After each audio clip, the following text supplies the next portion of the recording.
अस्सलाम वालेकुम, welcome back to my YouTube channel. आज हम जो इस वीडियो में चीज़ें डिस्कस करेंगे वो ये हैं कि हमें एनाटॉमी और फिजियो के लिए एक ही बुक रॉस एंड विल्सन दी जाती है, जिसमें हमने एनाटॉमी का पोर्शन भी पढ़ना होता है और फिजियो का पोर्शन भी पढ़ना होता है।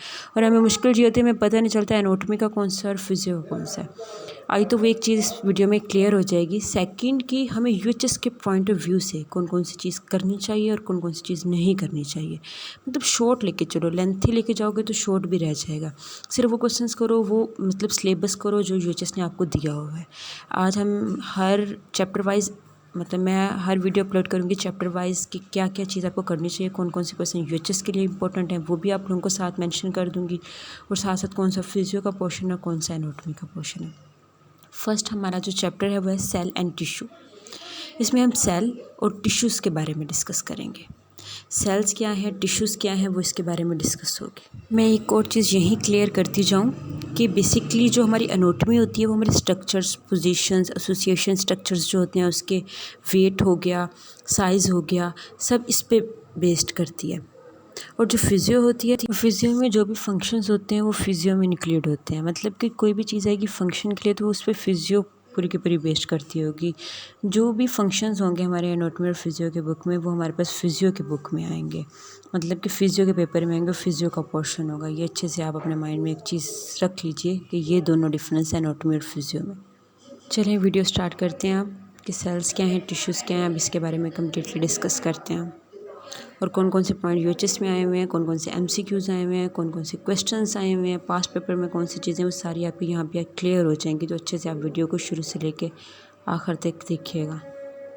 फर्स्ट जो पैराग्राफ है वो सेल के बारे में है। ये जो पेजेस लिए गए हैं आपकी बुक रॉस एंड विल्सन से ही लिए गए हैं, तो आप अपनी बुक खोल लीजिए और साथ साथ मार्क करते जाएं। मैं आपको बताती जाती हूँ साथ साथ यूएचएस में कौन सी चीज़ आई हुई है और कौन कौन सी आपने इन पैराग्राफ में से करनी है।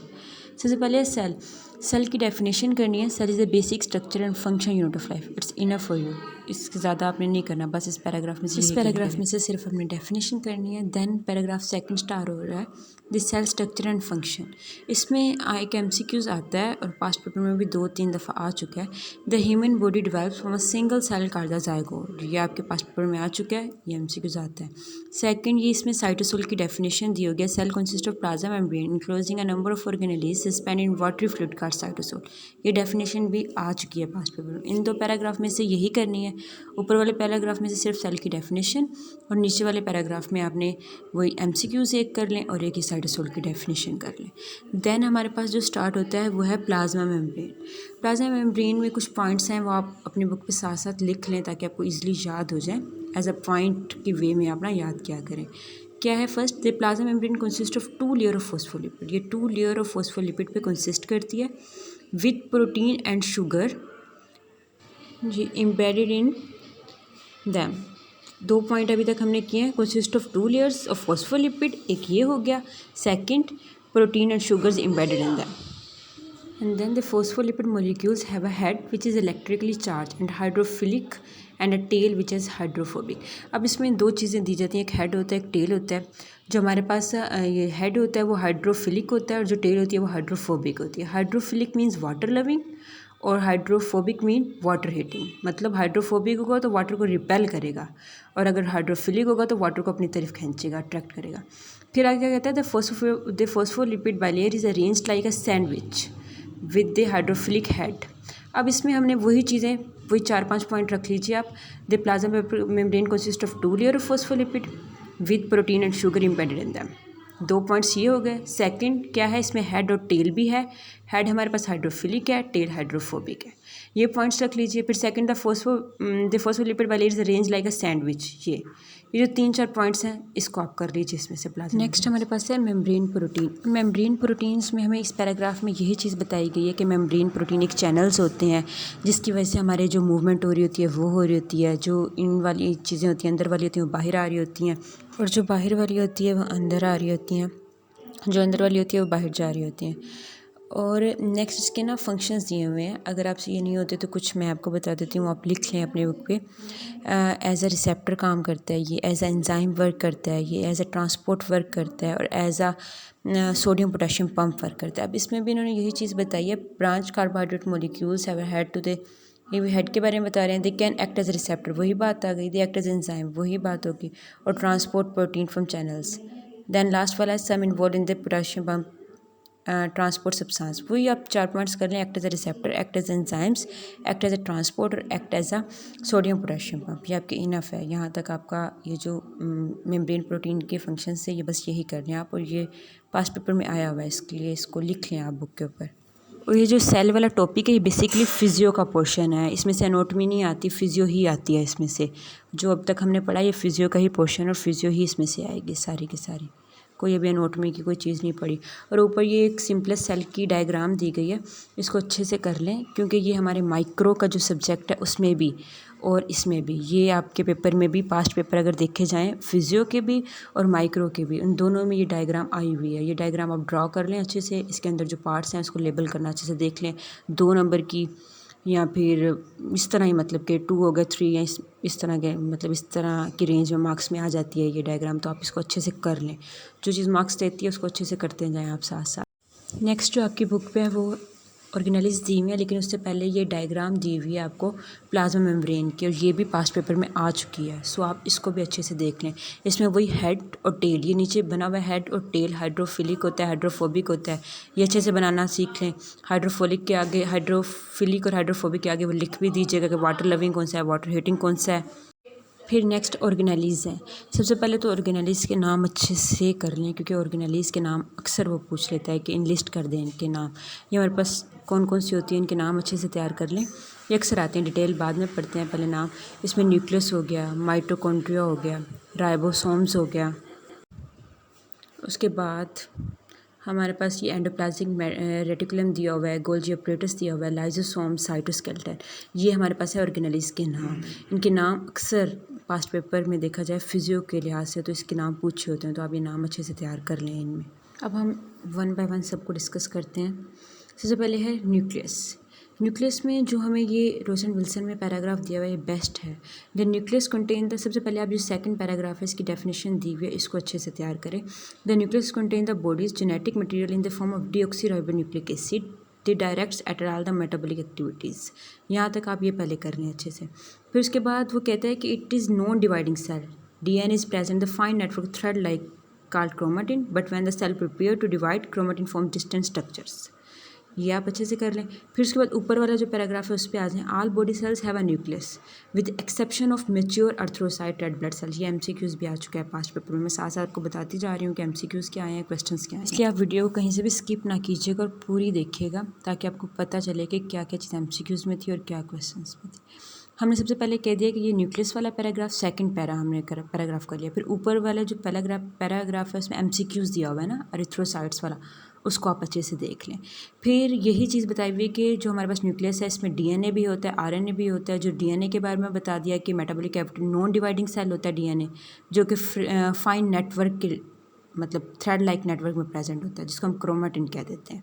लेकिन जब सेल प्रिपेयर हो जाता है डिवाइड करने के लिए, वही जो क्रोमेटिन का स्ट्रक्चर होता है वो हमारे पास क्रोमोसोम्स उसको कहना स्टार्ट कर देते हैं। ये हमें DNA के बारे में बताया। सेकंड RNA के बारे में क्या बता रहा है कि जो राइबोन्यूक्लिक एसिड RNA को बोलते हैं, ये हमारे पास भी न्यूक्लियस में होता है। ये डिफरेंट टाइप्स ऑफ RNA पाया जाता है न्यूक्लियस में, लेकिन ज़्यादातर कौन सा होता है, जो प्रोटीन बना रहा होता है। प्रोटीन हाउस ऑफ RNA कहते हैं ना उसको, राइबोन्यूक्लिक एसिड को। जो प्रोटीन सिंथेसाइज कर रहा होता है ना, वो जो पोर्शन होता है वो न्यूक्लियस में होता है। और एक जो लास्ट वाली डेफिनेशन है न्यूक्लियस की, ये हमारे पास 3 से 4 दफ़ा पास्ट पेपर में आ चुकी है। Within the nucleus is a रफली spherical structure called the nucleus. इसको आप अच्छे से कर लीजिएगा। अब इस पैराग्राफ में इंपॉर्टेंट यही चीज़ें थी जो मैंने आपको बता दी हैं। सेकेंड है माइटोकॉन्ड्रिया। माइटोकॉन्ड्रिया में एक इम्पोर्टेंट MCQs है जो कि 3 से 4 दफ़ा पूछा गया पास्ट पेपर में। वो ये है पावर हाउस ऑफ सेल। वो कहते हैं dash is a powerhouse of cell, तो माइटोकॉन्ड्रिया आएगा। सेकंड इसमें यही आता है कि इसका शेप क्या है, सोशल शेप होता है इसका स्ट्रक्चर, और ये पावर हाउस ऑफ सेल है। ये ATP सिंथेसिस वगैरह में इन्वॉल्व होता है। बस माइटोकॉन्ड्रिया में यही इंपॉर्टेंट है। और ये जो रोजन विल्सन में पैराग्राफ दिया हुआ है ये बेस्ट है, आप ये अच्छे से कर लें। सेकेंड ऑर्गेनेल ये हमारे पास राइबोसोम्स। राइबोसोम्स में भी कुछ पॉइंट्स हैं। ये जो आपको पैराग्राफ मैंने सामने नज़र आ रहा है आपको स्क्रीन पे, ये इनफ है, ये अच्छे से कर लें। These are tiny granules composed of RNA protein. पहला पॉइंट दिया हुआ है कि बनता किससे, RNA और प्रोटीन से बनता है। दूसरा क्या है कि ये जो सिंथेसिस ऑफ प्रोटीन में इन्वॉल्व होता है। कैसे? यूजिंग एन आरएनए टेम्पलेट को यूज़ करके। फिर किस फॉर्म में प्रेजेंट होता है? स्मॉल क्लस्टर की फॉर्म में प्रेजेंट होता है। सिर्फ 3 पॉइंट्स हैं, बनता कहाँ से है, प्रोटीन सिंथेसिस में कैसे इन्वॉल्व होता है और किस फॉर्म में प्रेजेंट होता है। ये आप इसमें से 3 पॉइंट कर लें। और सेकंड के इसमें से कुछ इंपॉर्टेंट एमसीक्यूज़ हैं और कुछ जो इंपॉर्टेंट पॉइंट्स हैं वो मैं आपको खुद से लिख के शेयर कर रही हूँ नेक्स्ट में। वो ये हैं कि राइबोसोम्स कंटेन्स 10 मिलियन राइबोसोम्स। ये एमसीक्यूज़ आया हुआ है कि सेल कंटेन 10 मिलियन राइबोसोम्स और ribosomes are called protein factory of cell. ये दोनों एमसीक्यूज़ में आए हुए हैं। They are also present in the rough endoplasmic reticulum.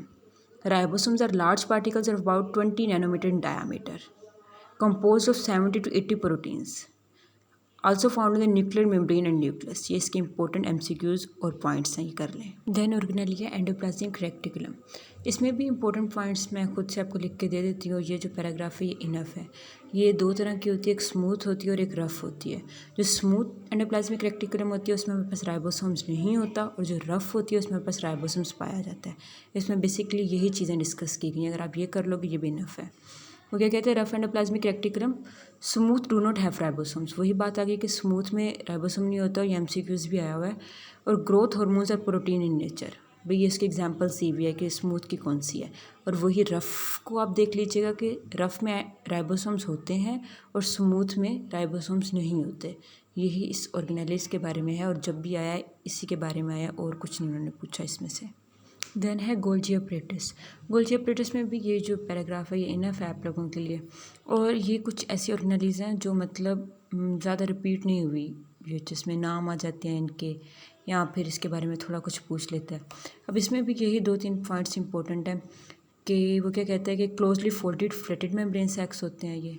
और ये जो 2 पॉइंट्स इसके इंपॉर्टेंट है मैं नेक्स्ट में खुद आपको शेयर कर देती हूँ कि consist of slightly curved, it forms cup shape structures. ये अक्सर एमसीक्यूज़ में आए थे कि कप शेप स्ट्रक्चर्स बताएं कौन सी है, तो वो ये।